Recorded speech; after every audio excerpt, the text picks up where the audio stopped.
En este primer revisaremos el algoritmo de la diabetes mellitus tipo 2.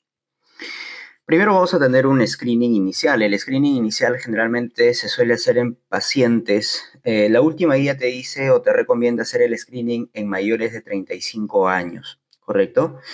O pacientes que ya obviamente tienen síntomas, ¿no? Ahí directamente le tomas una glicemia en ayunas y te sale mayor o igual a 200, prácticamente este paciente está diagnosticado, ¿no? Esos síntomas característicos son las 4P de polidipsia, poliuria, polifagia y disminución de peso. Además, estos pacientes suelen presentar, por ejemplo, los varones suelen presentar balanitis por cándida o también las mujeres, por ejemplo, una candidiasis vulvovaginal a repetición, nublamiento visual, etc.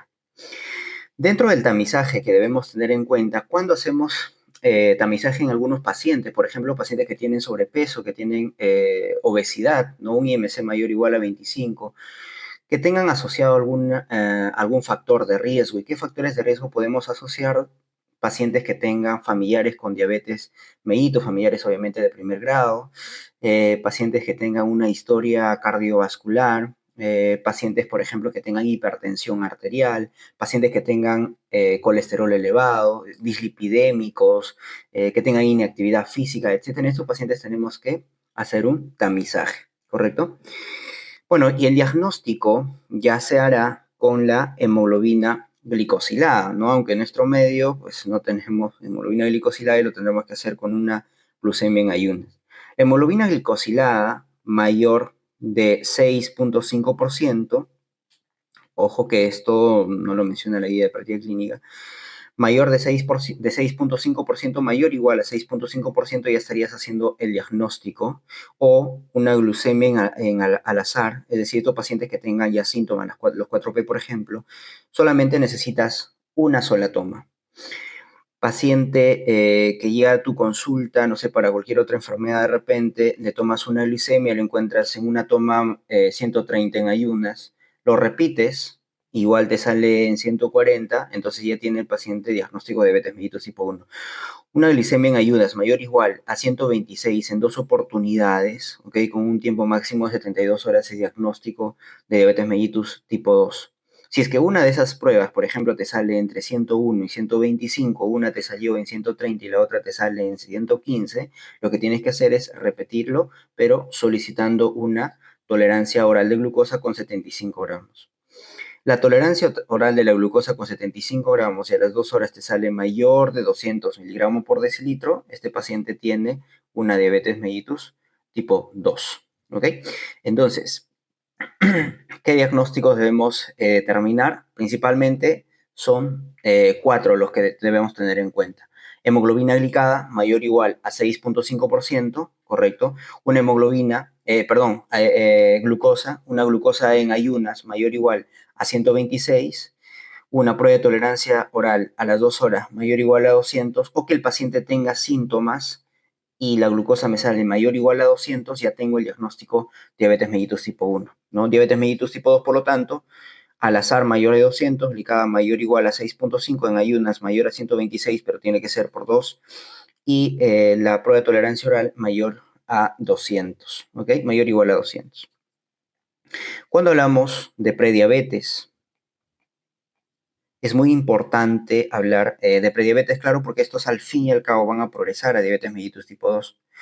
Cuando, por ejemplo, tenemos una intolerancia a glucosa, es decir, en la ayuna, el paciente tú le tomas su glucosa y se va a encontrar entre 101 a 125. Y una prueba de tolerancia oral entre 140 a 199. A eso como se denomina intolerancia oral de la glucosa, cuando tenemos un TOG entre 140 a 199.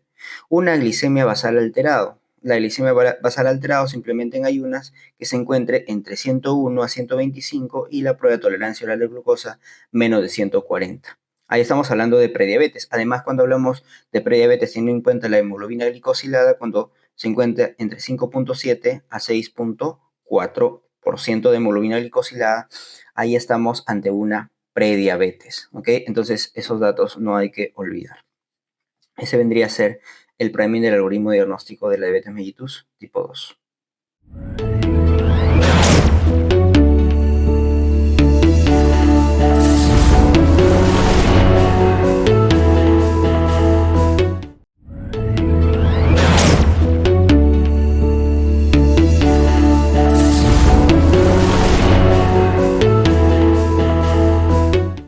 En el siguiente priming vamos a hablar del algoritmo terapéutico de la diabetes mellitus tipo 2. Entonces lo primero que vamos a hacer es hacer el diagnóstico según los criterios de la ADA y luego ya estamos en un paciente diabético tipo 2. Nos vamos a preguntar si este paciente tiene enfermedad renal crónica, enfermedad cardiovascular o alto riesgo cardiovascular, ¿correcto? Y si es que es así, nos preguntaremos si el paciente tiene aterosclerosis.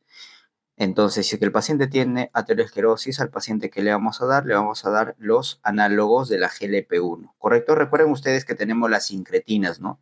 Dentro de las incretinas tenemos el GLP-1 y tenemos el GIP, el péptido inhibitorio gástrico. Por lo tanto, a estos pacientes vamos a dar análogos de las incretinas, el GLP-1, como por ejemplo el exenitide, la liraglutide. Y también vamos a dar los inhibidores de SGLT2 que van a actuar a nivel del túbulo contorneado proximal, inhibiendo la absorción de glucosa a nivel de esos receptores de SGLT2. Si que el paciente tiene insuficiencia cardíaca, ¿qué le vamos a dar? Le vamos a dar inhibidores de SGLT2, es decir, un paciente diabético más falla cardíaca, que puede ser una falla cardíaca con fracción de eyección reducida o fracción de eyección levemente reducida o preservada, ¿no? ¿Qué le vamos a dar? Inhibidores de SGLT2 que ha mostrado que disminuyen las hospitalizaciones, sobre todo, por ejemplo, en el estudio del liver, ¿no? Luego tenemos paciente con enfermedad renal crónica, es decir, paciente con enfermedad renal crónica, también que le damos inhibidores de SGLT2. También te ha demostrado que va a disminuir la progresión de enfermedad renal crónica. Estos inhibidores de SGLT2 a la larga disminuye la progresión de la enfermedad renal crónica. Si es que no tienen enfermedad renal crónica o no tienen enfermedad cardiovascular o factor de riesgo cardiovascular, este paciente le daremos metformina por 3 meses. Obviamente, en el tratamiento de la diabetes mellitus tiene que tener en cuenta los cambios de estilos de vida, ¿no? Cambio de estilo de vida por 3 a 6 meses, si es que no responde de ello, ya pasas al tratamiento farmacológico. Esos cambios de estilo de vida obviamente se refiere tanto a la alimentación como a la actividad física. Le daremos metformina, que en nuestro medio es el primer tratamiento que le vamos a dar según nuestra norma técnica, ¿no? Le damos metformina en primer lugar por 3 meses y si vemos si es que hay respuesta o no hay respuesta. Si es que hay respuesta, obviamente continuamos con el tratamiento con metformina. Si es que no hay respuesta, bueno, vamos a añadir algunos tratamientos farmacológicos dependiendo lo que tenga el paciente, ¿no? Obviamente tenemos que minimizar la hipoglicemia y para ello, ¿quién está contraindicado? Bueno, recordar que las sulfonilurias es uno de los medicamentos que te produce pues hipoglicemia, ¿no? Causa más frecuente de hipoglicemia en pacientes diabéticos es causa farmacológica. Dentro de ellos estamos hablando de las sulfonilurias y que vamos a dar la glibenclamida, ¿no? La más utilizada. O también insulina te puede producir hipoglicemia. Entonces, en estos pacientes que está contraindicado estos fármacos que le vamos a dar, tiazolinedionas o también denominado las glitazonas, ¿correcto? Si es que se encuentran contraindicados las sulfonilurias, porque estas son las que más te producen hipoglicemia, ¿ok? Si que el paciente tú necesitas que disminuya peso, que te baje el peso, que vamos a dar análogos de la GLP-1, como exenetide, liraglutide. La liraglutide es el que ha sido aprobado por la FDA para utilización para disminuir el peso. También vamos a tener por ahí el semaglutide, ¿no? Inhibidores de SGLT2 también te disminuyen el peso, ¿ok? Bajo costo, los inhibidores de la DPP4. Los inhibidores de la DPP4, primero, la DPP4 es una enzima que te va a degradar a las incretinas.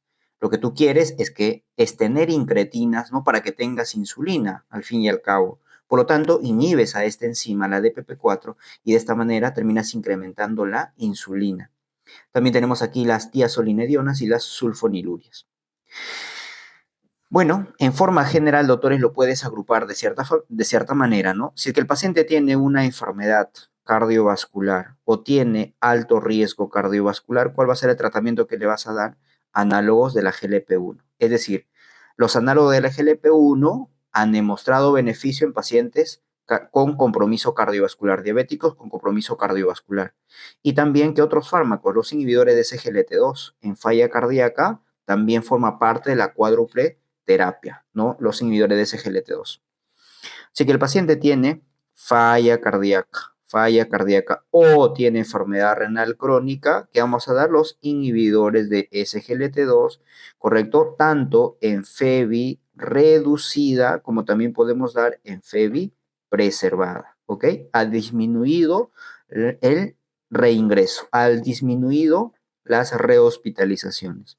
Y también podemos dar análogos de la GLP-1, ¿correcto? En FEBI preservada, ¿ok? En FEBI preservada. Y esto se ha demostrado en el estudio SUMMIT, por ejemplo, ¿no? Los análogos de la GLP-1 que tienen beneficios cardiovasculares. Si el paciente tiene obesidad, ¿ok? Obesidad, o tiene algún compromiso metabólico, hígado graso, por ejemplo, también podemos dar los análogos de la GLP-1, ¿no? Para obesidad, o podemos dar pioglitazona, ¿ok? Bien. Obviamente, se prefiere iniciar con una terapia dual, ¿no? ¿Y en qué consiste esta terapia dual? Idealmente, te dice la guía que debemos utilizar los análogos de la GLP-1 o un GIP, ¿correcto? Idealmente tenemos que incluir estos fármacos, es decir, puede ser metformina más un análogo de la GLP-1, es decir, más estos que son análogos de las incretinas, ¿no? Los análogos, los GLP-1, ¿correcto? Que su función va a ser aumentar la insulina. Terapia dual, si la hemoglobina glicada mayor a 8.5%. ¿Y cuándo vamos a dar insulina en estos pacientes? Si es que tiene una hemoglobina glicada mayor de 10%.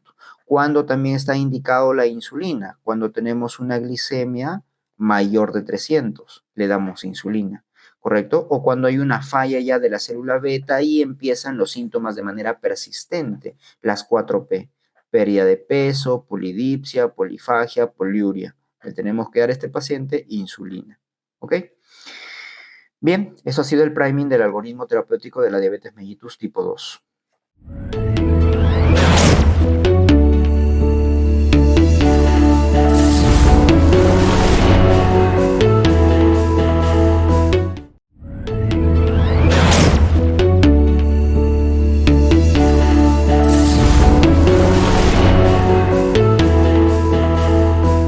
En el siguiente priming hablaremos de las complicaciones agudas de la diabetes mellitus tipo 2.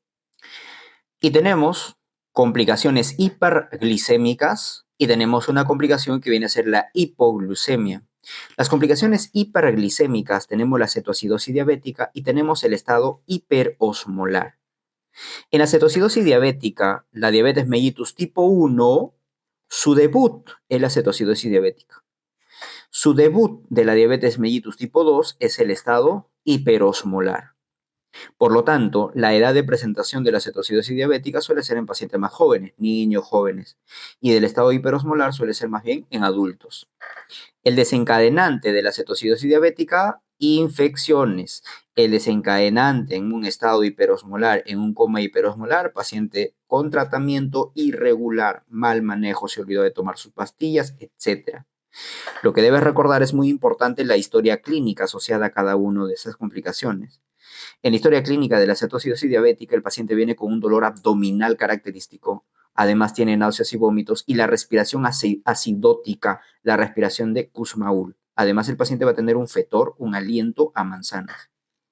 En el estado hiperosmolar, alteración del sensorio, correcto, el paciente viene en estado de coma y va a tener una deshidratación severa. En la cetoacidosis diabética, doctor, también hay una deshidratación severa, también, pero ¿dónde hay mayor deshidratación? En el estado hiperosmolar hay mayor deshidratación. ¿Y cómo se encuentra la glucosa? En la cetoacidosis diabética, la glucosa va a estar entre 200 a 500 miligramos por decilitro y en el estado hiperosmolar mayor de 600. Es decir, cetoacidosis diabética menor de 500, estado hiperosmolar mayor de 500, mayor de 600 específicamente. Y la osmolaridad, el bicarbonato y el pH también es otro dato que debemos recordarlo. Porque la osmolaridad, si bien es cierto, puede estar normal o aumentada hasta menos de 320. Menos de 320 la osmolaridad en la cetoacidosis diabética. El bicarbonato, bueno, es una acidosis metabólica. El bicarbonato va a estar menos de 18. Y el pH tiene que estar bajo porque es un ácido. pH menos de 7.3. Hay una disminución de bases y hay un aumento de ácidos. pH menos de 7.3. El estado hiperosmolar, hay mucha glucosa, por lo tanto la glucosa te aumenta la osmolaridad mayor de 320 miliosmol por kilogramo, el bicarbonato mayor de 18 y el pH mayor de 7.3. Otra de las características entre estos son los cuerpos cetónicos. Los cuerpos cetónicos, ¿dónde vamos a encontrarlo aumentado? En la cetoacidosis diabética. y no hay en el estado hiperosmolar. El tratamiento básicamente viene a ser similar. Algo importante que podemos mencionar aquí es que la hidratación, como era severa en el estado hiperosmolar, ¿correcto? Lo primero que debemos dar en el estado hiperosmolar es una hidratación. Y en segundo lugar, ya si quiere, podemos dar la insulina. En la cetoacidosis diabética tranquilamente podemos iniciar con la insulina, luego la hidratación no hay problema. Pero en el estado hiperosmolar lo primero a dar es la hidratación. Y luego ya vendrá la insulina en ambos. Si es que para ello tenemos que ver el potasio, porque la insulina lo que hace es meter potasio dentro de la célula. Entonces, si que tiene el paciente un potasio menos de 3.3, no le voy a dar insulina porque lo va a meter mayor cantidad y te va a producir una hipocalemia. Entonces, ¿qué tengo que darle? Potasio, 40 miliequivalentes. Si que se encuentra entre 3.3 a 5.2, bueno, ahí sí le puedo dar insulina, pero también asociado a 20 miliequivalentes de potasio. Si que yo tengo una hiperpotasemia, ¿no? Un potasio mayor de 5.2, solamente le doy insulina y no le doy potasio. Insulina 0.1 unidad por kilogramo en bolo endovenoso, en cualquiera de los dos. El bicarbonato está indicado si es que el paciente tiene pH, esto es pregunta de examen, pH menos de 6.9 y bicarbonato menos de 5. Ahí está indicado el bicarbonato. Otra de las complicaciones que debemos recordar viene a ser la hipoglicemia, ¿ok? Esa hipoglicemia, acuérdate de esa característica triada, ¿no? La triada de Whipple. ¿Y en qué consiste esa triada de Whipple? Obviamente el paciente va a tener los síntomas de hipoglicemia. ¿Cuáles son esos síntomas de hipoglicemia? El paciente tiene sudoración, el paciente tiene desmayo, el paciente tiene fatiga, inestabilidad, etcétera, ¿no? Eso es la clínica característica. Y obviamente le tomas una glucosa, la glucosa va a estar menos de 70.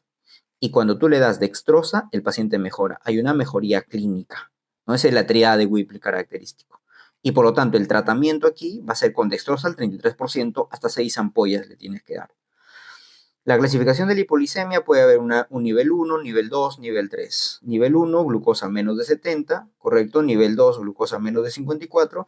Y el nivel 3, pues es un evento grave característico por una alteración ya del estado mental, ¿no? Y requiere asistencia y tratamiento de la hipoglicemia independientemente del nivel de glucosa. Sí o sí tienes que dar tratamiento en este punto, ¿no? Por eso que todo paciente que te venga con coma, lo primero que tienes que hacer es dar glucosa, dar tiamina, ¿no? Y dependiendo pues vas a ver, ¿por qué das tiamina? Porque puedes tener un estado etílico, ¿no? Un coma etílico, ¿correcto? Y de repente, bueno, ese paciente está inconsciente por otras causas, descartar TEC, etcétera, ¿no? Pero dentro del combo de un paciente que llegue en estado de coma, tienes que dar glucosa y tienes que dar tiamina, ¿ok? Esto ha sido el priming de complicaciones agudas de la diabetes mellitus.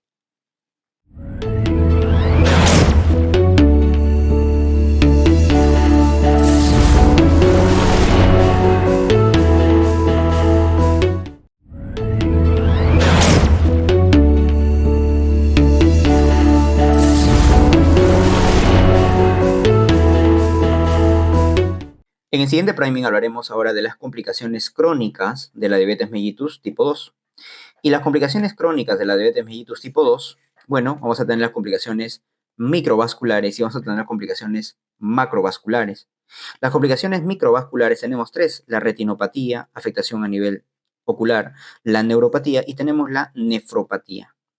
Dentro de la retinopatía, si a ti te preguntan la causa más frecuente de pérdida de la visión en un ojo, viene a ser la hemorragia vítrea. ¿Ok? Esa es la causa más frecuente de pérdida de la visión en un ojo. Pero si te dijeran, por ejemplo, cuál viene a ser la causa de pérdida de la agudeza visual en un paciente diabético, bueno, va a depender. Si es que es un diabético tipo 1 o si es que es un diabético tipo 2. Si es un diabético tipo 1, será por una retinopatía diabética proliferativa. Y en un diabético tipo 2 suele ser más bien por un edema macular. ¿Ok? Entonces, la primera manifestación en una retinopatía pregunta de examen son los microaneurismas. Y vamos a tener dos tipos de retinopatías. Tenemos una retinopatía diabética no proliferativa y tenemos una retinopatía diabética proliferativa. La no proliferativa son los clásicos exudados algodonosos, son las hemorragias intrarretinianas, esa es la retinopatía no proliferativa. Y la retinopatía diabética proliferativa, acuérdate de esto, es igual a hablar de ¿qué? De neovascularización. La formación de nuevos vasos, estamos hablando de una retinopatía diabética proliferativa. Y esta retinopatía diabética proliferativa te va a producir disminución de la agudeza visual. sobre todo en qué tipo de pacientes, en los pacientes con diabetes mellitus tipo 1 habíamos mencionado, y edema macular en los pacientes diabéticos mellitus tipo 2, es decir, te produce pérdida de la agudeza visual por edema de la mácula en pacientes diabéticos tipo 2. Retinopatía diabética proliferativa igual a neovascularización. Pregunta de examen. Otras complicaciones, neuropatía. La neuropatía, más frecuente, una polineuritis diabética que suele ser simétrica en ambos lados, ¿ok? Que suele ser distal y de predominio sensorial. Disminución de la sensibilidad en guante y calcetín y obviamente más parestesias. Y por eso es que luego, como no tiene dolor este paciente, es que se empiezan a complicar. ¿Con qué? Con úlceras, ¿correcto? Y al final terminan en amputación. Si es que no se ha tratado, no se ha controlado la glicemia, porque la principal causa de las complicaciones es el mal control de la glucosa, una hiperglicemia crónica. También artropatía de Charcot, ¿no? Lo que mencionábamos. La artropatía de Charcot es la pérdida sensitiva, dolorosa, ¿correcto? Térmica y también propioceptiva. ¿Ok? Y estos pacientes al final te pueden cursar con úlcera característico de la diabetes mellitus tipo 2. Luego tenemos la nefropatía. La nefropatía más frecuente y más grave se suele presentar en pacientes diabéticos mellitus tipo 1. Debes recordar que es la causa más frecuente de enfermedad renal crónica terminal, la nefropatía, causa más frecuente de enfermedad renal crónica terminal. Y es la causa más frecuente de síndrome nefrótico, que al final te produce proteinuria. ¿Quién viene a ser? Una nefropatía, enfermedad renal. Por diabetes, obviamente, ¿no? Y luego tenemos, acuérdate, que este viene a ser la más frecuente de causa secundaria en el adulto. Porque si te hablan de causa primaria, viene a ser la glomerulonefritis, la membranosa, ¿correcto? Eso es característico. Síndrome nefrótico por una glomerulonefritis membranosa. Pero si te dicen de causa secundaria, ahí es la nefropatía por diabetes mellitus. La lesión más frecuente viene a ser la glomeruloesclerosis y la lesión más específica es la glomerulosclerosis nodular de Kimmel-Wilson. La primera manifestación que vamos a encontrar en este paciente viene a ser la microalbuminuria, es la nefropatía diabética incipiente, ¿ok? Entonces, en la nefropatía diabética, lo primero que va a suceder, doctores, es que va a empezar a crecer estos riñones. Aumento del crecimiento y aumento de la tasa de filtración glomerular, ¿correcto? Luego, lo que va a suceder es que se va a engrosar la membrana basal. Hay un engrosamiento de la membrana basal. En tercer lugar, es que se produce la microalbuminuria, que es la nefropatía diabética incipiente, que va de 30 a 300 miligramos por decilitro. En cuarto lugar, este paciente que va a presentar presenta una proteinuria ya persistente y el paciente puede tener hipertensión arterial, el paciente ya puede tener caída de la tasa de filtración glomerular. Al inicio hay aumento de la tasa de filtración glomerular y por aquí hay caída de la tasa de filtración glomerular. Además, el paciente ya puede tener hipertensión arterial que se tiene que controlar con IECA o ARA2. Va a ir progresando, ¿correcto? Va a ir progresando y de cierta forma te va a llegar a una uremia, acidosis tubular renal tipo 4. Y va a ir evolucionando y vas a llegar a una insuficiencia renal terminal, ¿ok? Esa es la progresión, ¿no? Luego tienes complicaciones macrovasculares. Esas complicaciones macrovasculares vamos a tener la arteriopatía coronaria. Las afectaciones macrovasculares van a ser a nivel cardíaco, enfermedad vascular periférica y enfermedad cerebrovascular, accidentes cerebrovasculares. Obviamente, estos pacientes que tienen a nivel cardíaco, ¿qué te va a producir? Aterosclerosis, producción de ateromas a nivel de las arterias coronarias. ¿Y eso qué te lleva? A infarto agudo de miocardio. Pues, ¿cuáles son los 4 principales factores de riesgo del infarto agudo de miocardio?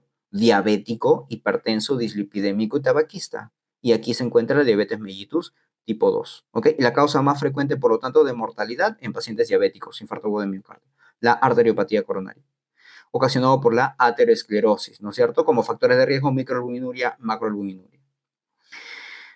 Angina postinfarto sin dolor. El equivalente anginoso de un infarto agudo de miocardio en paciente con diabetes mellitus tipo 2, ¿cuál es? La disnea, porque no te va a generar dolor por la polineuropatía que va a presentar. Te produce angina o infarto agudo de miocardio, pero no presenta dolor a estos pacientes. La enfermedad vascular periférica, más frecuente aterosclerosis a nivel de ¿qué? De la arteria femoral. Es similar a lo que pasa a nivel cardíaco, es decir, también hay acumulación de placas ateroscleróticas a nivel de las arterias periféricas y te va a producir igual dolor, te va a producir claudicación intermitente, que es la clínica característica de la enfermedad vascular periférica. Acá hay una clasificación, ¿no? La clasificación de Fontaine. La claudicación intermitente, ¿dónde aparece? En el Fontaine tipo 2, en la clasificación. En el Fontaine 2, el 2 vamos a tener 2A, 2B, ¿no? Si que es mayor de 200 metros, menos de 200 metros. Y ahí aparece la claudicación intermitente. Luego tenemos el Fontaine 3. El Fontaine 3 es que hay dolor en el reposo y el Fontaine 4 cuando ya hay complicación con úlceras. Y obviamente el índice tobillo-brazo va a ser menor o igual a 0.9. Otra de las complicaciones a no olvidar es una enfermedad cerebrovascular que te va a comprometer, sobre todo que puede ser isquémico como hemorrágico. Lo más frecuente es que sea isquémico, ¿ok? Como la mayoría, un 80-85%. El objetivo de estos pacientes que tienen diabetes mellitus, tengo que controlar su presión arterial. Pregunta de examen. El objetivo de la presión arterial en pacientes diabéticos, menos de 130/80. ¿Qué otras complicaciones vamos a tener? Por ejemplo, en pacientes diabéticos que vienen con una lesión necrótica a nivel de los senos paranasales, más destrucción ósea. Eso se denomina la mucormicosis, ¿correcto? La mucormicosis. Su tratamiento será con anfotericina.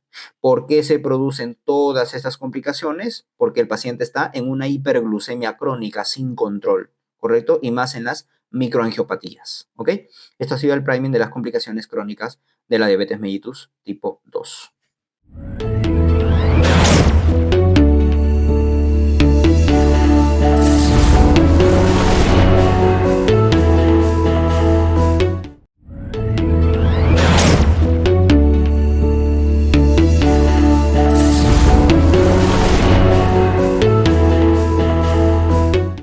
En el siguiente priming hablaremos de la diabetes mellitus tipo 2 sobre el tratamiento de los grupos farmacológicos más que todo.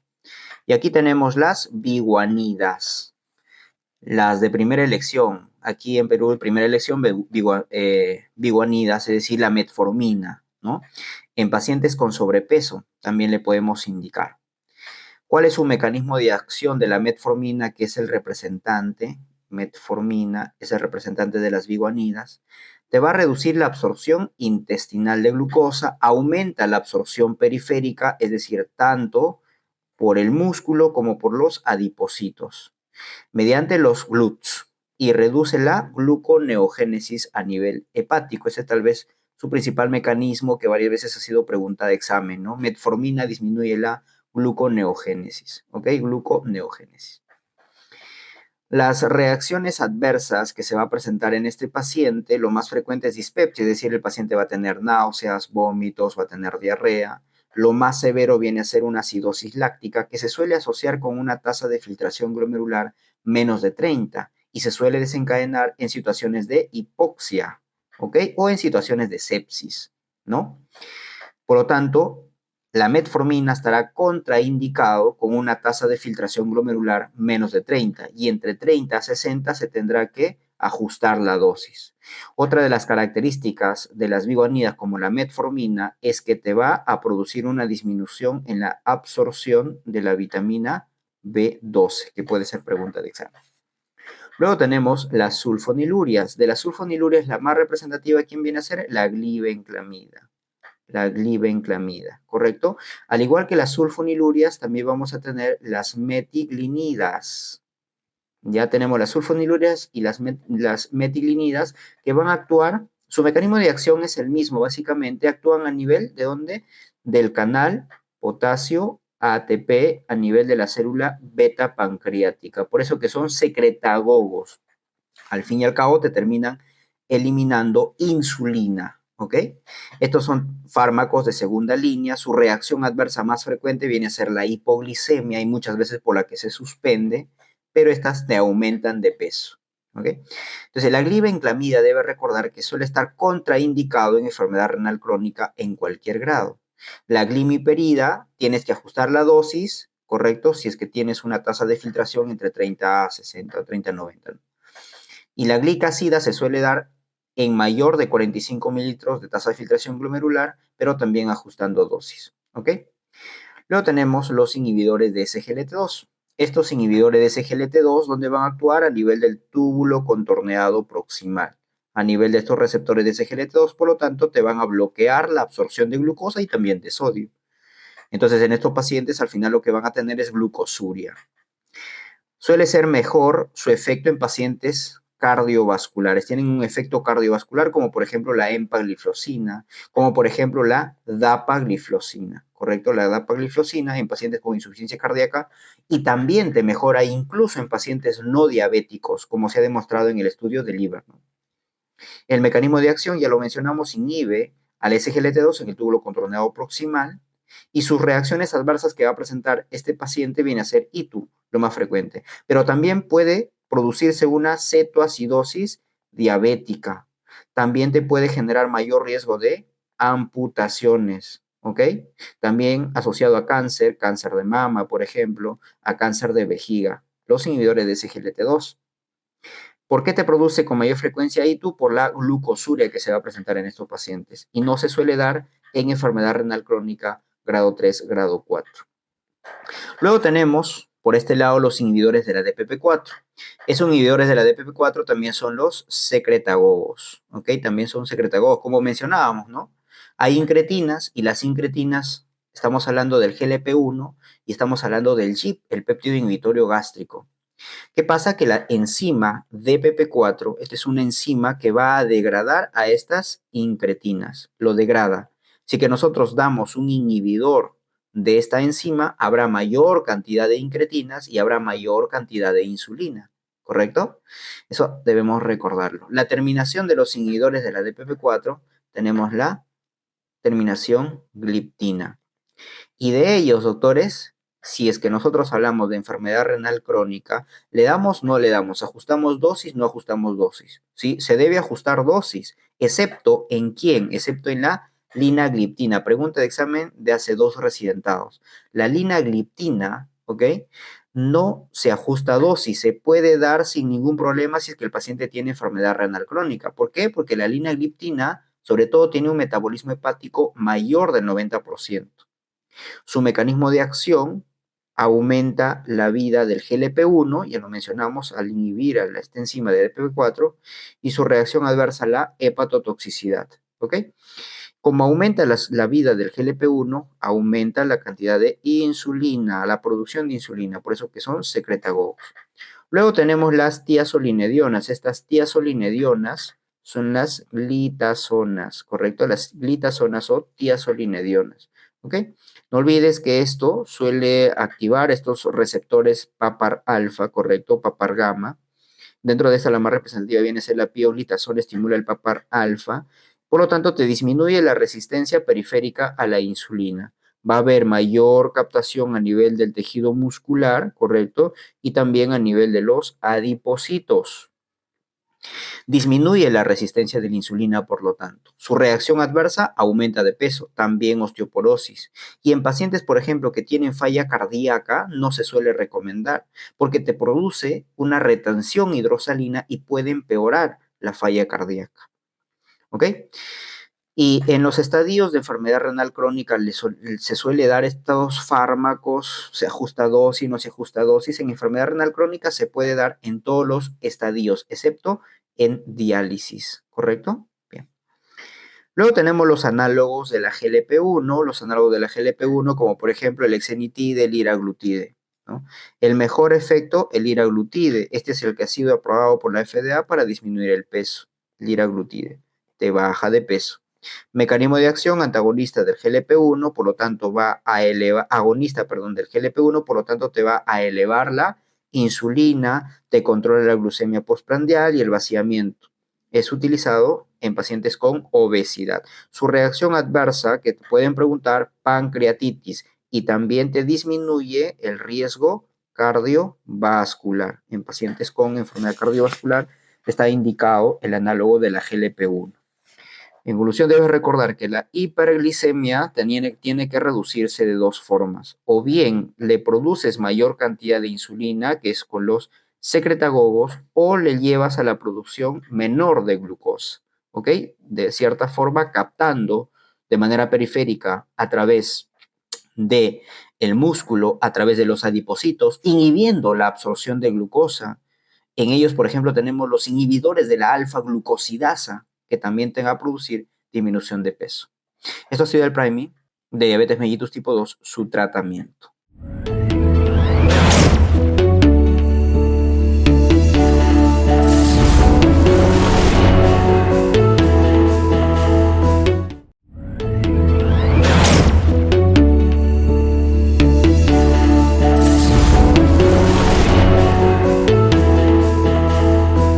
En el siguiente priming revisaremos el hipertiroidismo. Recuerden que el hipertiroidismo es la producción excesiva de las hormonas tiroideas, ¿ok? En primer lugar tenemos la enfermedad de Graves-Basedow. En segundo lugar tenemos el bocio multinodular tóxico. Generalmente se presenta en mayores de 50 años, por eso es más frecuente en ancianos. Y en tercer lugar tenemos el adenoma tóxico. Ese adenoma tóxico se suele presentar entre los 30 a los 50 años. Dentro de la epidemiología estamos hablando aquí de la enfermedad de Graves. Lo más frecuente, había mencionado, enfermedad de Graves, y en ancianos bocio multinodular tóxico. Enfermedad de Graves más frecuente entre mujeres entre 20 a los 50 años de edad. La etiopatología que se va a producir, recuerda que es de causa autoinmune, por lo tanto habrá anticuerpos. ¿Y cuáles son esos anticuerpos? Anticuerpos IgG antirreceptor de TSH, llamados los TCI. En contraparte con el hipotiroidismo serán los anti-TPO en el hipotiroidismo, ¿ok? ¿Cuál viene a ser la clínica característica del hipertiroidismo? Pacientes con cuadro neurológico que te va a venir con insomnio, va a venir con irritabilidad, además te va a venir con un temblor esencial de la parte neurológica. Pero debes recordar que este paciente es intolerante al calor. Tiene piel húmeda, piel caliente, tú lo vas a observar las manos y las manos se van a encontrar bastante sudorosas. Además, el paciente va a presentar diarrea porque las hormonas tiroideas te aumentan el peristaltismo. El paciente tiene pérdida de peso por ese calor excesivo que va a ir presentando y por el metabolismo excesivo que te va a ir dando las hormonas tiroideas. Además, el paciente presenta taquicardia sinusal, que es la manifestación cardiológica más frecuente. Y si te preguntan el trastorno de ritmo más frecuente asociado a hipertiroidismo, viene a ser la fibrilación auricular. Además, este paciente puede presentar oftalmopatía infiltrativa, ¿no? Que es la oftalmoplejía exoftálmica, que es la enfermedad de Graves que cursa con una tríada característica, con un bocio difuso. Además, el paciente va a tener un exoftalmos, ¿ok? Un exoftalmos donde el paciente tiene una mirada de asombro y tiene una disminución del parpadeo. Eso es característico, se produce por una infiltración a nivel de la órbita. Y luego tenemos el mixedema característico a nivel de los tobillos, ¿no? Donde hay un depósito de mucopolisacáridos. Luego, el diagnóstico del hipertiroidismo, podemos tener un hipertiroidismo tanto primario, un hipertiroidismo como secundario y también un hipertiroidismo terciario. ¿A qué se debe esto? Cuando llamamos un hipertiroidismo primario, cuando se produce a nivel de la glándula de tiroides. Un hipertiroidismo secundario cuando se produce a nivel de la glándula de hipófisis, o terciario cuando se produce a nivel del hipotálamo. Entonces, en un hipertiroidismo primario hay mucha producción de las hormonas tiroideas T4 libre a nivel de la glándula tiroides. Por lo tanto, lo que hace es un feedback negativo hacia la hipófisis, produciendo poca cantidad de TSH. Es decir, en el primario la TSH se va a encontrar bajo, que es por ese feedback negativo que se va a producir, y la T4 libre se va a encontrar elevado. Todo lo contrario sucede en el secundario. En el secundario se va a producir porque el TSH se encuentra elevado, es decir, vamos a tener un TSH elevado a nivel de la hipófisis. Por lo tanto, este TSH elevado me va a ir o me va a llevar a una mayor producción de las hormonas tiroideas, dentro de este 4 libre elevado. Así vamos a hacer el diagnóstico del hipertiroidismo, ¿ok? Luego tenemos ya en el tratamiento. En el tratamiento vamos a hacerlo con las tioaminas, ¿correcto? Esas tioaminas que va a estar a cargo, por ejemplo, del metimazol, que vamos a tener el propiltiuracilo, ¿no? El propiltiuracilo, recuerden ustedes, doctores, en el embarazo se suele dar en la primera gestación, ¿correcto? Perdón, en el primer trimestre, porque el metimazol suele estar asociado a algunas malformaciones, ¿no? Ahora, luego, a partir del segundo trimestre, es decir, segundo, tercer trimestre, ya le podemos dar metimazol, ¿correcto? El manejo suele ser un manejo sintomático que vamos a darles a este paciente, porque el paciente que va a tener taquicardia, va a tener fibrilación auricular, por ejemplo. Ahora se manejará en ese momento la fibrilación auricular, pero para la taquicardia damos propranolol, manejo sintomático. Bien, luego tenemos la tormenta tiroidea. Esta tormenta tiroidea se produce porque hay una disfunción a nivel de la termorregulación, por lo tanto, este paciente va a tener fiebre, ¿correcto? Además, compromiso del sistema nervioso central. El paciente va a tener agitación, el paciente va a tener delirio, hasta puede tener convulsiones, ¿ok? Y obviamente tiene que tener taquicardia este paciente. Por lo tanto, el tratamiento aquí viene a ser un tratamiento sintomático. Si el paciente tiene fiebre, bueno, le tendremos que dar también antipiréticos, ¿correcto? Pero lo más importante aquí, doctores, es dar 4 fármacos importantes. Beta bloqueantes. ¿Por qué tengo que dar beta bloqueantes? Como el propranolol, ¿correcto? También puedo dar el esmolol, el atenolol. ¿Por qué? Porque tengo que disminuir estos efectos adrenérgicos que me está produciendo como la taquicardia. A la vez tengo que dar corticoides, ¿correcto? Tengo que dar corticoides, como por ejemplo dexametasona, para inhibir la conversión periférica de T4 a T3. Obviamente tengo que dar hidratación, pero ¿qué también tengo que dar?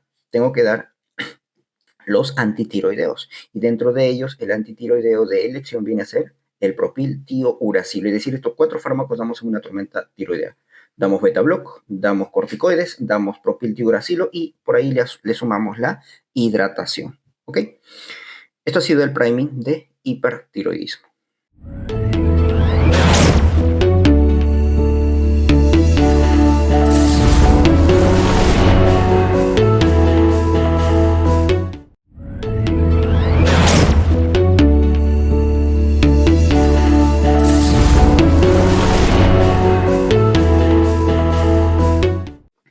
En el siguiente priming hablaremos ahora de hipotiroidismo, disminución en la producción ahora sí de las hormonas tiroideas. Las hormonas tiroideas, dentro de ellas para el diagnóstico T4 libre, vamos a encontrarlo disminuidos.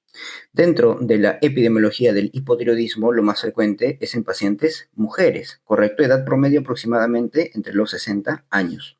Y la causa más frecuente de hipotiroidismo es la tiroiditis de Hashimoto. También su anticuerpo, recuerden el anti-TPO. Así como en el hipertiroidismo veíamos el anticuerpo, el TCI, aquí es el anti-TPO, y también tenemos los anticuerpos, el HLA-DR3 y también el HLA-DR4 que se van a encontrar como en el hipotiroidismo. Obviamente hay otras causas también del hipotiroidismo, como por ejemplo un hipotiroidismo congénito, donde el paciente va a presentar un llanto ronco, ¿correcto? El paciente presenta un llanto ronco, el paciente tiene una hernia umbilical, el paciente tiene macroglosia, tiene hipotonía, pero además tiene las fontanelas amplias. Eso es característico de un hipotiroidismo congénito. Entonces busca siempre esa triada: llanto ronco, hernia umbilical, fontanelas amplias, además de las otras características, en un hipotiroidismo congénito. Obviamente, así como en el hipertiroidismo, en el hipotiroidismo también hay fármacos que te pueden llevar a esta patología. Por ejemplo, ¿qué fármacos? Fármacos como el litio, ¿correcto? El litio, así también como la miodarona, ¿ok? La miodarona principalmente te produce hipertiroidismo por el efecto Joe-Basedow, pero también te puede producir un hipotiroidismo. Dentro de la clínica característico que vamos a encontrar aquí, la astenia y la alopecia. La astenia es el síntoma más frecuente y la piel seca viene a ser el signo más frecuente. ¿Ok? Obviamente una piel seca, dura, escamosa. Bradicardia, todo lo contrario al hipertiroidismo, arreflexia, síndrome del túnel carpiano. En el hipertiroidismo el paciente tenía intolerancia al calor. Aquí el paciente tiene intolerancia al frío. El paciente también va a cursar con cuadros de depresión. El paciente cursa con galactorrea, ¿ok? En el hipotiroidismo, no te olvides, esta patología cursa con galactorrea porque aumenta la prolactina. En el eje de todo el sistema hipófisis tiroides, ¿ok? También puede estimular a la prolactina en ese feedback que hace. Luego tenemos la menorragia, que también es una de la clínica que se va a presentar en estos pacientes, ¿ok? Y debes recordar dentro de las causas cuando tú hablas de las anemias, ¿no? Las anemias macrocíticas, recuerda que ahí tenemos las megaloblásticas y las no megaloblásticas. Ya, el hipotiroidismo también te ocasiona una anemia no megaloblástica macrocítica. anemia macrocítica no megaloblástica ocasionado por hipotiroidismo, al igual que las hepatopatías que te producían este tipo de anemias. En el diagnóstico del hipotiroidismo, pues lo mismo, ¿no? Si es un hipotiroidismo primario, si es un hipotiroidismo secundario, o incluso puedes tener un hipotiroidismo subclínico, que básicamente aquí lo diferencias por el laboratorio. En el hipotiroidismo primario, nuevamente, tenemos la glándula tiroides que va a estar secretando poco T4, ¿correcto? Poco T4, por lo tanto, envía su información hacia la parte central, la hipófisis, y la orden es que produzca mayor TSH. Por eso es que vamos a encontrar en el hipotiroidismo primario un T4 libre bajo, T4 libre bajo, y por contraparte un TSH elevado.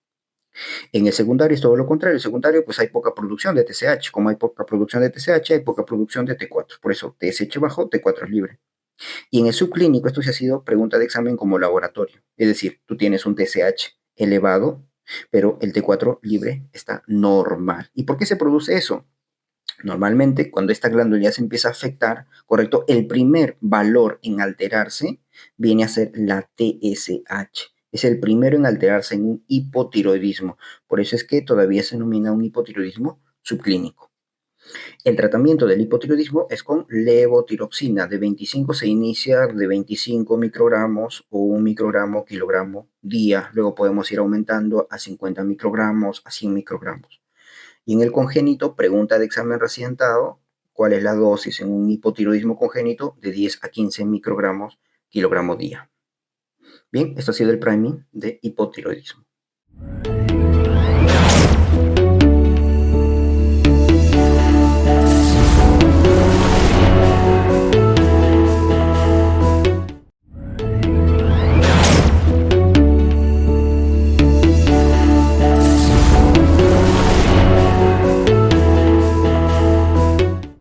En el siguiente priming hablaremos de insuficiencia adrenal.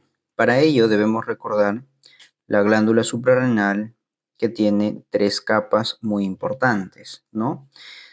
Para eso, acuérdate de esta mnemotecnia, REFAG, ¿ok? Es decir, vamos a tener la zona reticular, la zona fascicular y la zona glomerular. La zona reticular, la dihidroepiandrostenediona, ¿no? La DEA, la zona fascicular, que tenemos los glucocorticoides como el cortisol, y la zona glomerular, que tenemos los mineralocorticoides como la aldosterona, ¿ok? Que es la representante.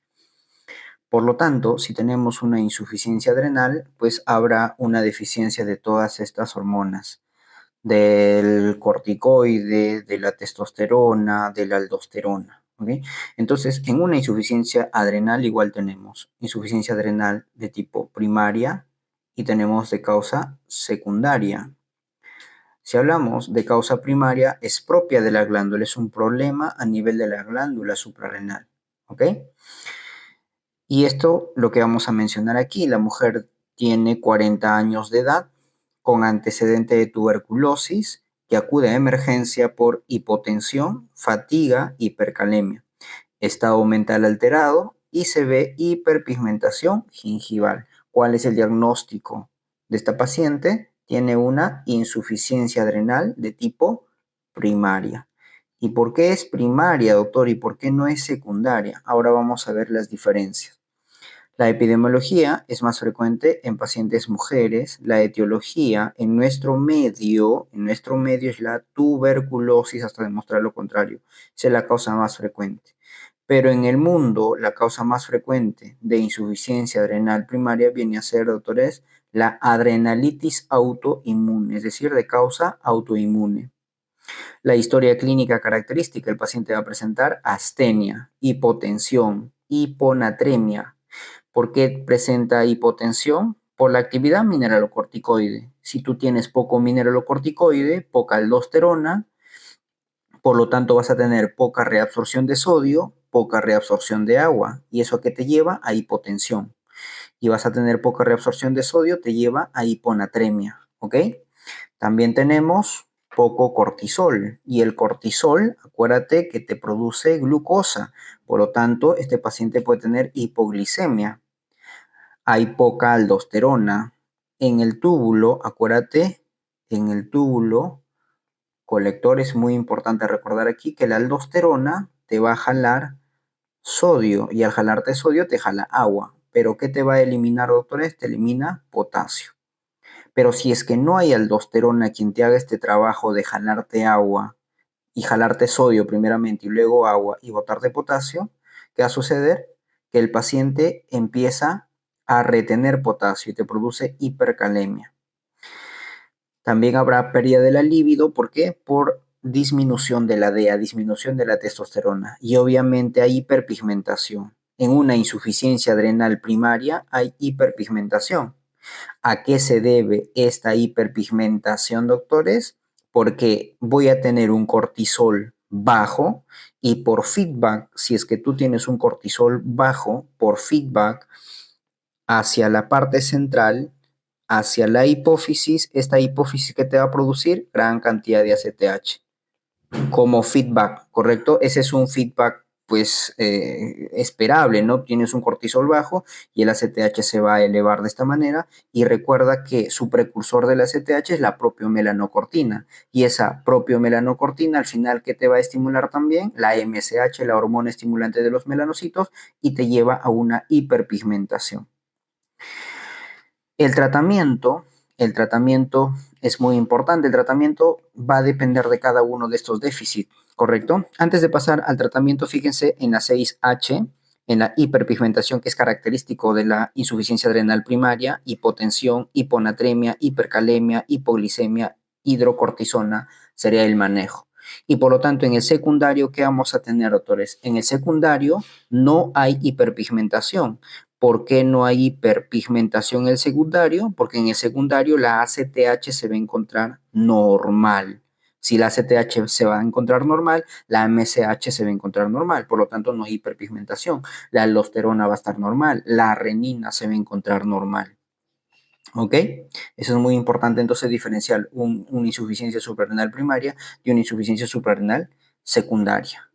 Luego, tenemos que reemplazar estas hormonas que están deficientes. Entonces, si hay poco cortisol, ¿qué vas a dar como tratamiento? Glucocorticoides. Si hay poca aldosterona, le das mineralocorticoides. Y si es que hay déficit de andrógenos, ¿qué le das? Le das, esto pasa sobre todo en pacientes mujeres, ¿correcto? Le das andrógenos. Muy bien. Ahora, el diagnóstico es muy importante que debemos recordar, ¿no? Cortisol bajo, ACTH elevada y también le puedes hacer prueba de estímulo con ACTH. Prueba de estímulo con ACTH, es decir, ¿qué le vas a dar al paciente? ACTH. Si es que responde o no te responde. Si es que no te responde, es decir, no hay modificación del cortisol, no se modifica el cortisol, estamos hablando de una causa primaria. Si es que se modifica el cortisol, es decir, hay una respuesta al aumento del cortisol. Ese es de causa secundaria, ¿correcto? Muy bien. Bueno, eso sería el priming de la insuficiencia adrenal.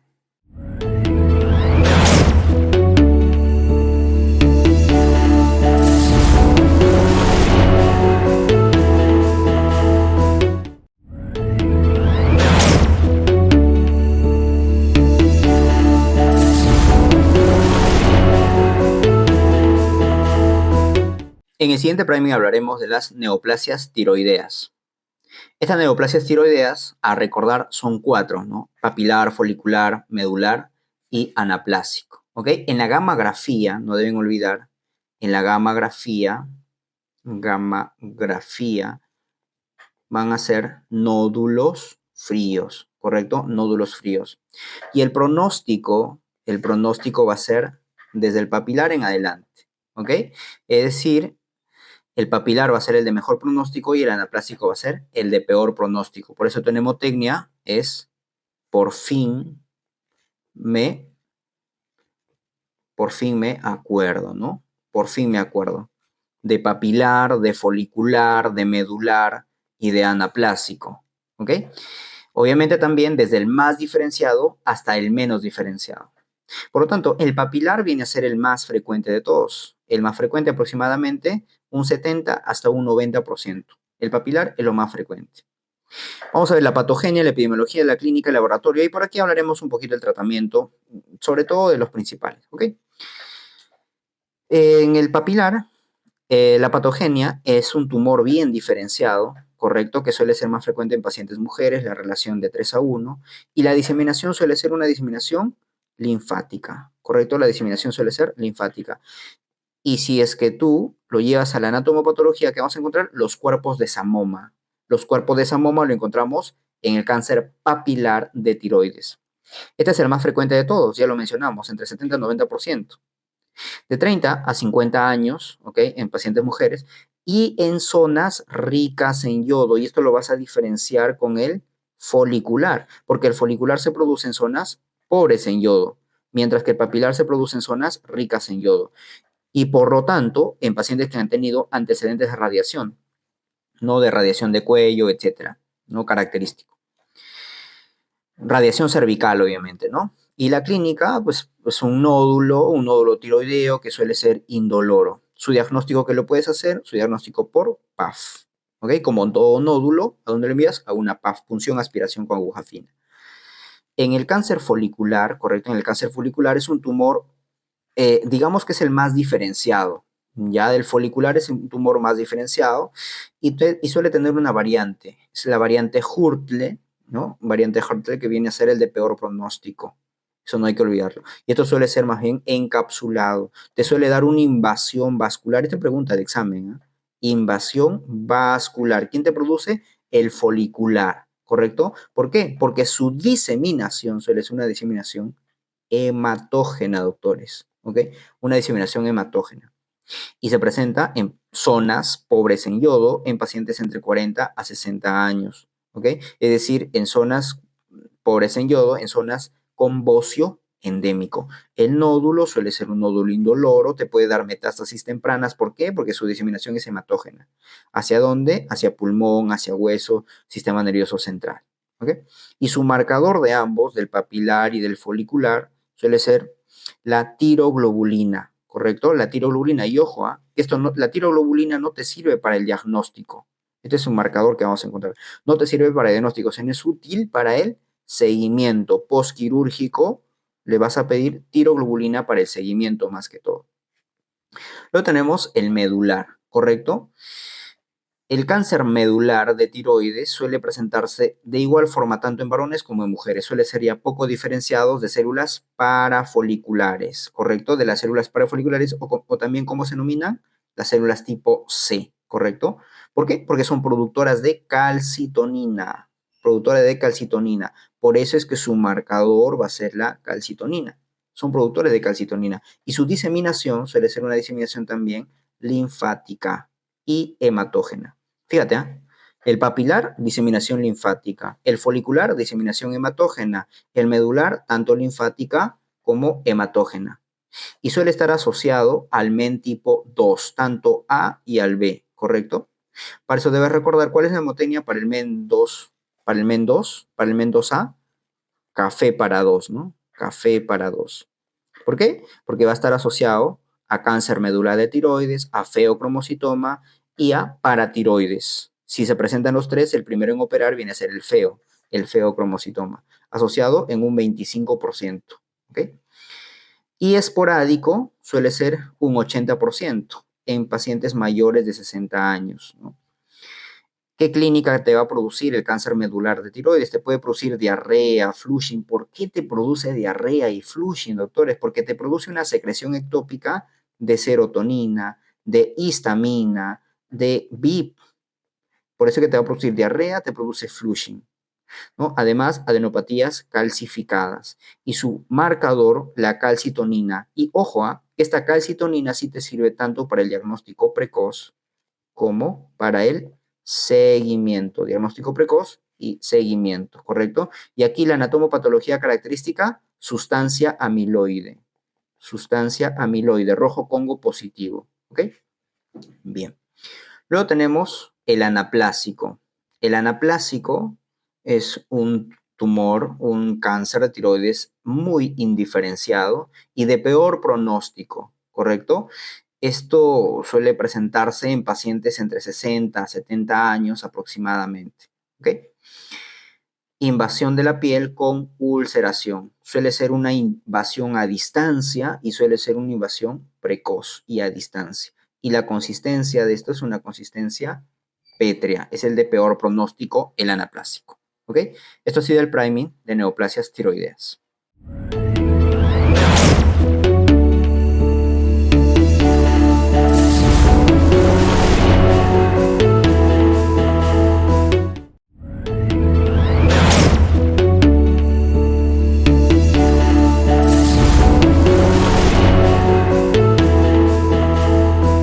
Siguiente premio revisaremos el síndrome de Cushing.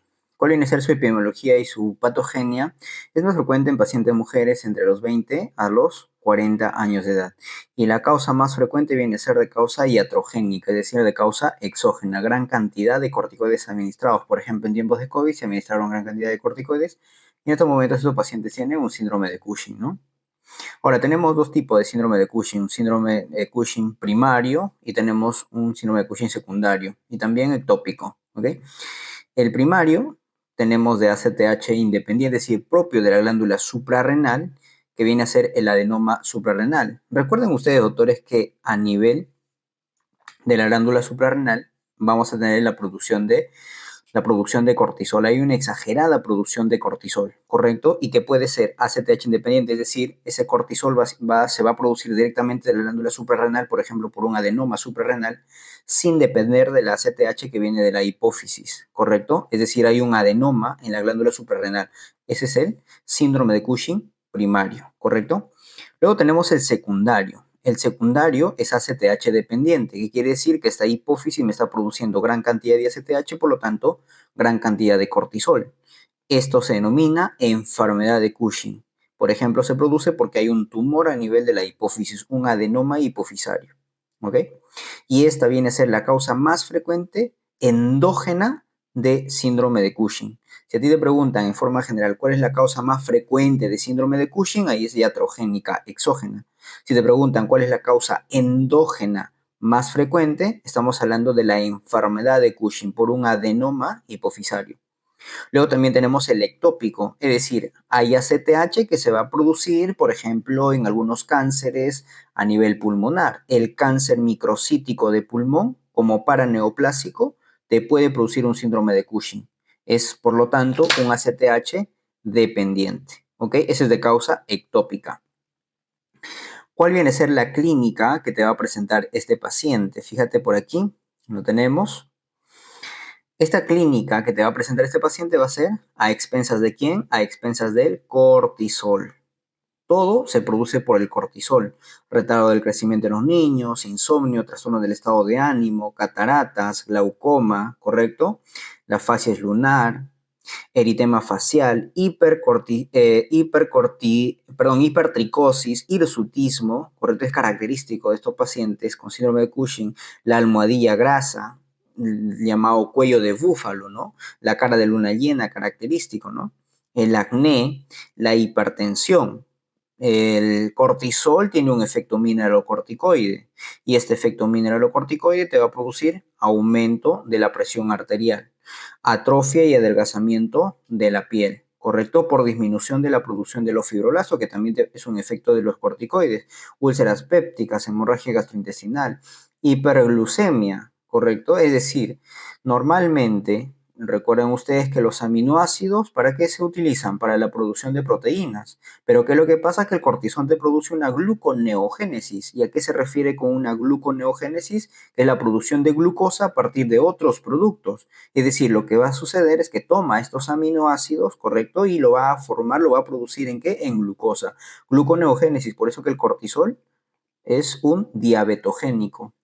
Además, producción de estrías, obesidad central, y es una obesidad, sobre todo, una obesidad troncular, atrofia muscular, miopatía, ocasionado por el cortisol, osteoporosis, te produce osteopenia, disminución de los osteoblastos, por eso es que te va a producir osteoporosis, mala cicatrización de las heridas, inmunosupresión. Cuando estos pacientes tienen corticoterapia prolongada, se asemejan a un paciente inmunosuprimido, es decir, van a aparecer las enfermedades oportunistas, como por ejemplo tuberculosis, algunos hongos como cándida, etc. Además, este paciente puede cursar con hiperpigmentación, ¿correcto? Con hiperpigmentación. Virilización, ciclos menstruales irregulares o amenorrea. Ahora vamos a ver la hiperpigmentación, ojo, si es que es secundaria. Cuando hablamos que es primario, hablamos que es primario cuando es propio de la glándula y hablamos que es secundario cuando es problema central. Recuerden ustedes que la ACTH, ¿ok? La ACTH, su precursor, ¿quién viene a ser? La propiomelanocortina. La propiomelanocortina es su antecedente de la ACTH. Por lo tanto, esta propiomelanocortina también va a aumentar. Y al aumentar la propiomelanocortina, también te va a aumentar la hormona estimulante de los melanocitos. Y por eso te produce hiperpigmentación. Entonces, aquí en el síndrome de Cushing te produce, si es que es secundario. Más adelante hablaremos de la insuficiencia suprarrenal. Y en la insuficiencia suprarrenal se va a producir cuando es primario. ¿Ok? Bien, entonces todos esos efectos se va a presentar por el cortisol. Ahora, tenemos que confirmar el diagnóstico de un síndrome de Cushing. Para ello, lo primero que vamos a hacer, pregunta de examen, cortisol urinario de 24 horas. Cortisol urinario en 24 horas, también podemos pedir cortisol salival, sérico a medianoche. Y tenemos que hacer un test de supresión con dexametasona 1 miligramo. ¿Ok? Un test de supresión débil que se denomina el test de Nugget, ¿correcto? El test de Nugget, o también el test de Lidle, ¿no? Que suele ser con 2 o 4 miligramos de dexametasona.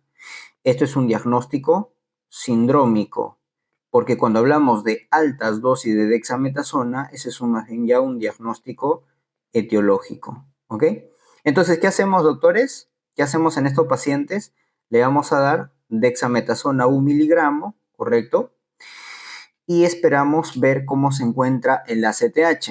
Si es que el ACTH se encuentra normal o bajo, ¿correcto? Estamos ante un primario. Por lo tanto, le vamos a pedir una tomografía. Es decir, hablamos de primario, ¿dónde se va a encontrar ese adenoma? En la glándula suprarrenal. Por eso le vamos a pedir una tomografía, una TAC abdominal. Si es que lo encontramos elevado, estará a nivel ectópico o secundario, ¿correcto? Bien. Luego, si es que estamos hablando de algo ectópico o algo secundario, ¿de qué estamos hablando? ¿De un ACTH dependiente o de un ACTH independiente? De un ACTH dependiente. Cuando es normal o bajo, es decir, cuando estamos hablando de primario, ahí estamos hablando de ACTH independiente, ¿ok? Y cuando está elevado, estamos hablando de un ACTH dependiente. Y el ACTH dependiente, bueno, tenemos que saber de dónde está viniendo ese ACTH, si está viniendo de la parte central o está viniendo de alguna otra parte. Por lo tanto, le vamos a dar dexametasona 8 miligramos. Si nosotros tenemos aquí la glándula suprarrenal y por acá tenemos la glándula hipófisis, ¿correcto? Cuando tú le des a este paciente dexametasona a altas dosis, ¿qué tendría que hacer? Hay exceso de cortisol, ¿correcto? Hay exceso de esteroides, en otras palabras, hay exceso de cortisol y por lo tanto este va a ser un feedback. Y ese exceso de cortisol, ¿qué tendría que producir? Inhibir a la hipófisis y producir poca cantidad de ACTH. Es decir, suprimir a la hipófisis para que deje de producir porque hay gran cantidad de corticoide, le diste dexametasona. Por lo tanto, si es que se suprime, se inhibe la producción de ACTH, será de causa secundaria. Y ahí se llama enfermedad de Cushing. Cuando es a nivel central, es enfermedad de Cushing y le pediremos una resonancia magnética. Pero, ¿qué sucede si que tú le das dexametasona 8 miligramos, ¿correcto? Y no se suprime. ¿Por qué? Porque ese corticoide se está produciendo fuera del adenoma, fuera de la hipófisis. Esa CTH se está produciendo a nivel pulmonar de repente, un carcinoma microcítico de pulmón. Por lo tanto, por más que tú le des corticoide, no te va a producir porque este eje no va a servir de nada, ¿no es cierto? Entonces, dexametasona 8 miligramos, no hay ninguna supresión. Probablemente estemos hablando de un síndrome de Cushing ectópico y tendremos que tomar a este paciente una radiografía de tórax buscando algún cáncer pulmonar, un carcinoma microcítico de pulmón, por ejemplo, ¿no? Como paraneoplásico, ¿ok? Y el tratamiento del síndrome de Cushing, como habíamos mencionado, si es de causa exógena, si es por iatrogenia, ¿qué tenemos que hacer? Retirar los corticoides. O si es que lo necesita, bueno, disminuir la dosis de corticoides. La primera línea de tratamiento en estos pacientes, quirúrgico, hipofisectomía. Si es que hay un adenoma a nivel de hipófisis, tenemos que sacarlo. Hipofisectomía transesfenoidal. Pregunta de examen, transesfenoidal, ¿correcto? O si tenemos un adenoma a nivel de la glándula suprarrenal, ahí tenemos el adenoma, que debemos hacerlo, una adrenelectomía, una tumorectomía. Y en segunda línea le vamos a dar el metirapone o el ketoconazol, que ha sido pregunta de examen, para interrumpir la producción de los esteroides. ¿Ok? Esa es como segunda línea, pero primera línea siempre es quirúrgico. Y obviamente si es que es de causa exógena, tenemos que retirar estos corticoides. Bien, esto ha sido el priming de síndrome de Cushing.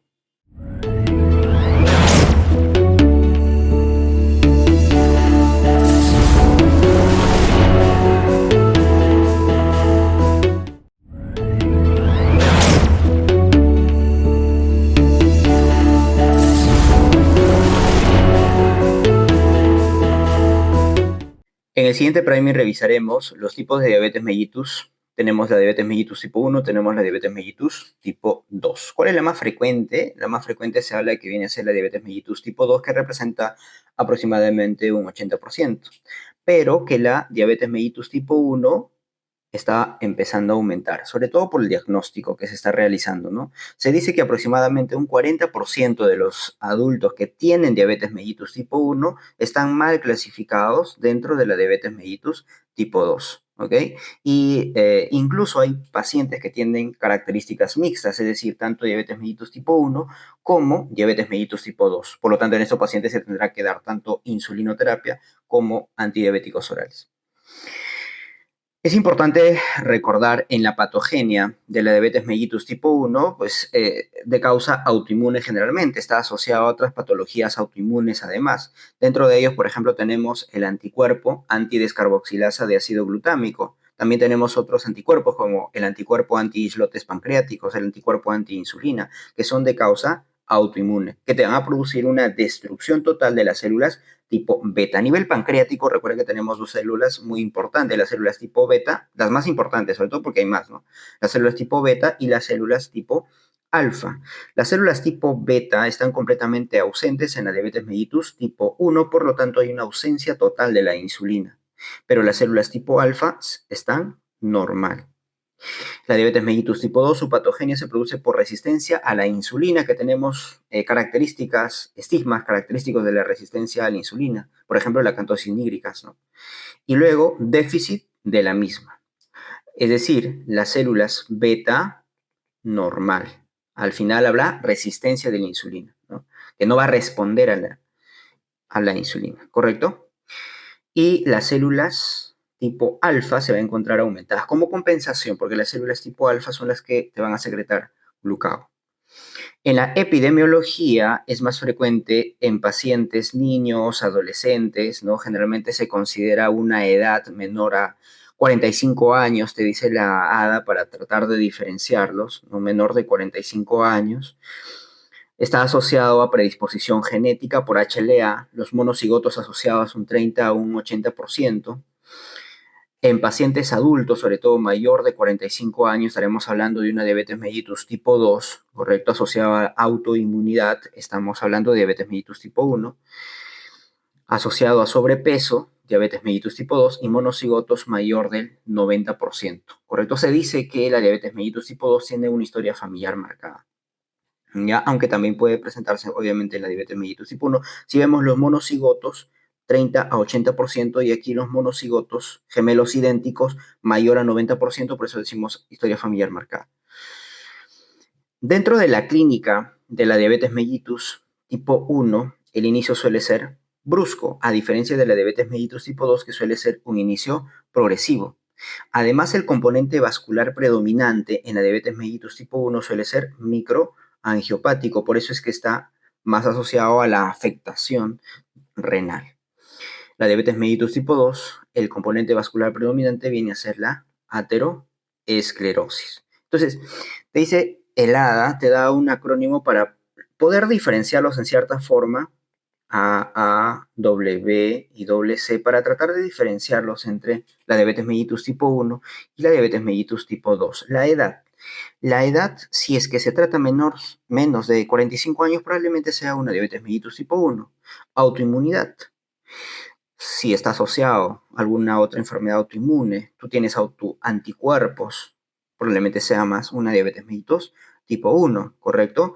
El índice de masa corporal. El índice de masa corporal menos de 25, IMC menos de 25, ¿quién está asociado al sobrepeso? La diabetes mellitus tipo 2. Entonces, un IMC menos de 25 probablemente sea un diabético tipo 1. Y el Bangor, ¿no es cierto?, donde tiene que ver con la patología de Fones y pacientes con factores de riesgo, etcétera, para que te desarrollen una diabetes mellitus tipo 1, por ejemplo. La otra C de control imposible de la glucemia con otros fármacos que no sea la insulina, es decir, sí o sí necesito de la insulina para controlar la glicemia. Y la otra C es de comorbilidades, por ejemplo, en pacientes que están en tratamiento con inmunoterapia. Entonces, esas son las características que te refiere la ADA para tratar de diferenciar tanto diabetes mellitus tipo 1 como diabetes mellitus tipo 2. ¿Qué complicación puede estar asociada a la diabetes mellitus tipo 1? Esta suele debutar con cetoacidosis diabética, pregunta de examen, ¿no? Cetoacidosis diabética característica, que ya lo veremos en un priming por separado. Y la diabetes tipo 2 suele debutar con el coma hiperosmolar, con el estado hiperosmolar. El tratamiento de la diabetes mellitus tipo 1, como hay ausencia total de las células beta productoras de insulina, tendremos que darle insulina. La diabetes mellitus tipo 2, estilo de vida y medicamentos antidiabéticos orales. Obviamente, si es que ya encontramos a pacientes que no se controlan con antidiabéticos orales, en algún momento utilizaremos la insulina. ¿Ok? Esto ha sido el priming de los tipos de la diabetes mellitus.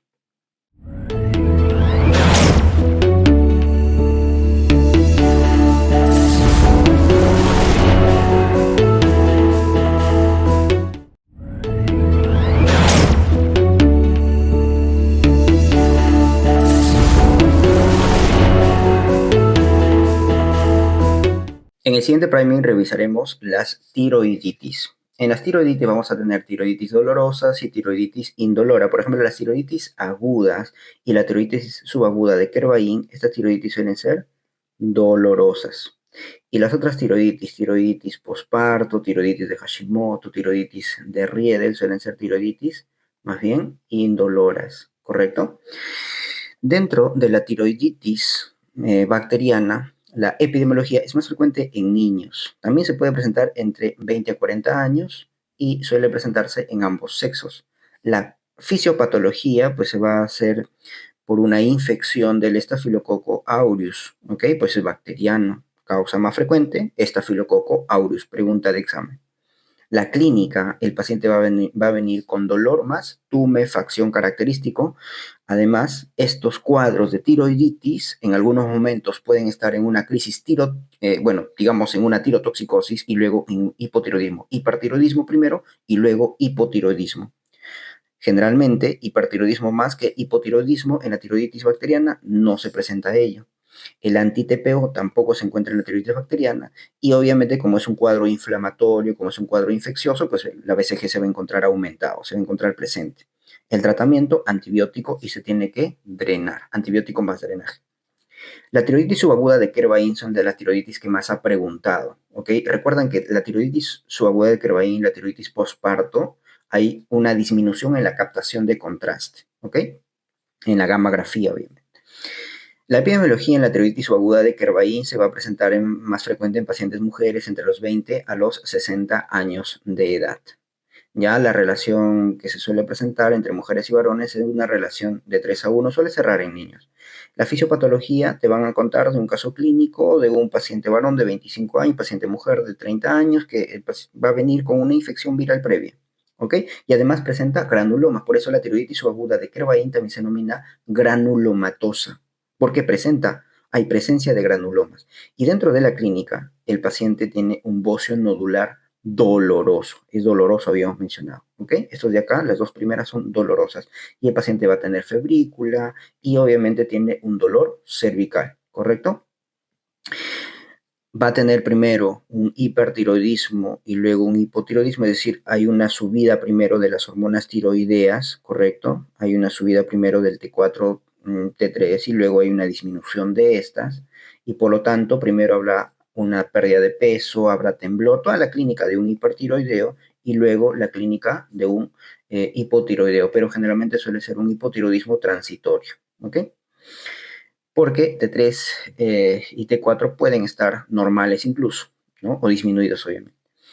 El anti-TPO pueden estar bajos o pueden estar ausentes, BCG puede estar positivo y el tratamiento aquí, como es una tiroiditis subacuda de Kervain y suele ser dolorosa, pues le vamos a dar antiinflamatorios, le damos AINES. Y como el paciente va a tener clínica de hipertiroidismo, le damos beta bloqueantes, ¿ok? Ojo, ojo que aquí, por más que el paciente presente tirotoxicosis, no están indicados los antitiroideos. Acá no damos antitiroideos. Ese es el dato que debes recordar también.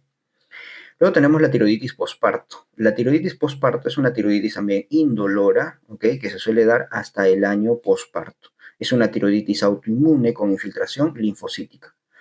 No solamente la tiroiditis de Hashimoto va a tener infiltración linfocítica, sino también esa tiroiditis posparto. Está asociado a HLA-DR3, a HLA-DR4. Bocio no doloroso es la clínica que va a presentar bocio no doloroso más un hipotiroidismo, es un hipotiroidismo transitorio, porque generalmente primero tenemos un hipertiroidismo también que se va a presentar, aumento de T4, aumento de T3, disminución de TSH, característico del hipertiroidismo, que suele durar entre aproximadamente 2 a 4 meses. 2 a 4 meses suele durar este episodio de tirotoxicosis, ¿ok? Y luego cursa con hipotiroidismo transitorio. Pero ojo con esto que te han preguntado, el anti-TPO, que es característico del hipotiroidismo, ¿recuerdas? Ya, este anti-TPO está presente en la tiroiditis postparto. BCG inflamación está negativo, por lo tanto el tratamiento aquí, ¿con qué va a ser? Con beta bloqueantes. Quedamos propranolol, ¿ok? En fase hipertiroidea. No olvides, doctores, que aquí podemos dar levotiroxina, ¿correcto? Aquí sí podemos dar levotiroxina y no damos aquí glucocorticoides. ¿Ok? Un dato más adicional que no debes olvidar. Luego tenemos la tiroiditis Hashimoto, ¿no? La tiroiditis Hashimoto que ya lo habíamos visto, que es una tiroiditis indolora, que se presenta más frecuente en mujeres, entre 30 a 50 años aproximadamente, autoinmune, infiltración linfocítica, ¿correcto? Y fibrosis. Como es una enfermedad autoinmune, también está asociado a otras enfermedades autoinmunes. Por lo tanto, a veces te pueden contar de otras enfermedades autoinmunes, como por ejemplo diabetes mellitus tipo 1, etc. La clínica, bocio no doloroso, y este paciente va a venir con hipotiroidismo, ¿ok? Y suele ser un bocio de consistencia, pues, firme, de consistencia elástica. Suele ser raro, menos del 5%. El anti-TPO aquí está elevado. Hipotiroidismo, acuérdate, hipotiroidismo, tiroiditis Hashimoto. El anti-TPO se encuentra presente, se encuentra elevado, al igual que el tiroiditis posparto. Y el tratamiento será con levotiroxina, ¿ok? Bien. Luego tenemos la tiroiditis de Riedel. Esta tiroiditis de Riedel es también indolora, se suele presentar en pacientes mujeres en relación 4 a 1, es más frecuente en mujeres de 30 a 60 años. ¿Cuál es la característica? Que esto te produce bastante fibrosis, ¿ok? Se asocia con fibrosis del tejido retroorbitario, con fibrosis del tejido retroperitoneal, del mediastino, de las glándulas lacrimales, etc. Por lo tanto, te va a producir clínica por compresión, ¿no? Sobre la tráquea, sobre el esófago, sobre la laringe, etc. Y lo característico de la tiroiditis de Riedel, tienes que recordar que es de consistencia pétrea, ¿ok? Te van a colocar esta pregunta en tu caso clínico de consistencia pétrea. Por lo tanto, te va a producir una disfunción tiroidea, ¿ok?